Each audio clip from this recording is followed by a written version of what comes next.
Informasi terbaru bagi honorer tenaga teknis, guru, maupun tenaga kesehatan yang telah mendaftar seleksi PPPK maupun CPNS tahun 2023.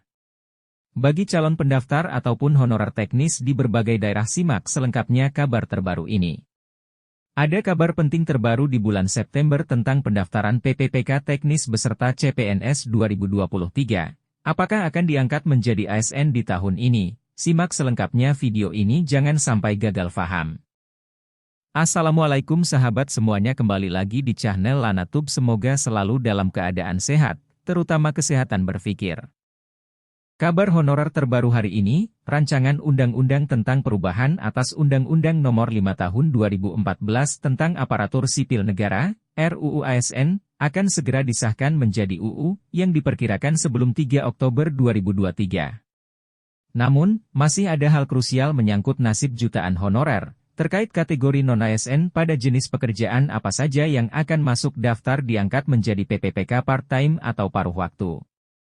Pada rapat kerja pengambilan keputusan tingkat 1 di Komisi 2 DPR RI, Menteri Pendayagunaan Aparatur Negara dan Reformasi Birokrasi, Menpaner B. Aswar Anas terang-terangan menolak ketentuan PPPK paruh waktu dituangkan dalam RUU tersebut. Dia menjelaskan kepada Komisi 2 DPR bahwa PPPK paruh waktu merupakan perluasan konsep dari PPPK, sebagai bagian dari metode dan strategi pemerintah dalam penyelesaian tenaga honorer, yang dalam implementasinya nanti bersifat sangat teknis. Yang dimaksud bersifat sangat teknis antara lain karena terkait dengan jam kerja pegawai sehingga tidak tepat jika diatur dalam UU. Dia mengusulkan agar ketentuan mengenai PPPK paruh waktu diatur di Peraturan Pemerintah atau PP sebagai aturan pelaksanaan UU ASN hasil revisi. Pemerintah berpandangan pengaturan terkait dengan PPPK yang dapat bekerja secara paruh waktu sebaiknya diatur dalam Peraturan Pemerintah sebagai peraturan pelaksanaan dari UU ini, kata Anas. Para wakil rakyat di Senayan pun setuju masalah PPPK part-time cukup diatur di PP Manajemen ASN. DPR meminta Menteri Anas nantinya melibatkan Komisi 2 DPR dalam penyusunan PP Manajemen ASN. Honorer masih harus menunggu PP Manajemen ASN. Dengan demikian, bisa dipastikan bahwa proses pengangkatan honorer menjadi PPPK tidak serta-merta dilakukan begitu RUU ASN disahkan menjadi UU ASN yang baru.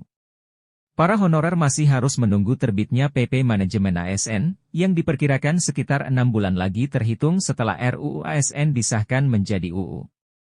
Bahkan setelah PP Manajemen ASN terbit, juga tidak lantas seluruh honorer diangkat menjadi PPPK. Pengangkatan honorer menjadi ASN PPPK akan dilakukan secara bertahap, sebagaimana disinggung juru bicara fraksi PKB Muhammad Toha. Dia menjelaskan ketentuan pasal 66 di RUU ASN yang mengatur mengenai penataan honorer. Jadi, masih banyak hal yang belum jelas terkait konsep PPPK part-time, setelah RUU ASN nantinya disahkan menjadi UU. Misalkan honorer pada jenis jabatan apa saja yang akan diangkat menjadi PPPK part-time. Apakah pengangkatan honorer menjadi PPPK part-time juga mempertimbangkan masa pengabdian? Misalnya yang sudah lama mengabdi akan diangkat pada gelombang pertama. Bagaimana sistem penggajian PPPK part-time? Berapa gaji mereka? Dari mana alokasi anggaran untuk gaji PPPK part-time? Jawaban atas semua pertanyaan itu masih harus menanti terbitnya PP Manajemen ASN. Sekian yang dapat admin sampaikan, terima kasih dan semoga dapat bermanfaat bagi sahabat semuanya.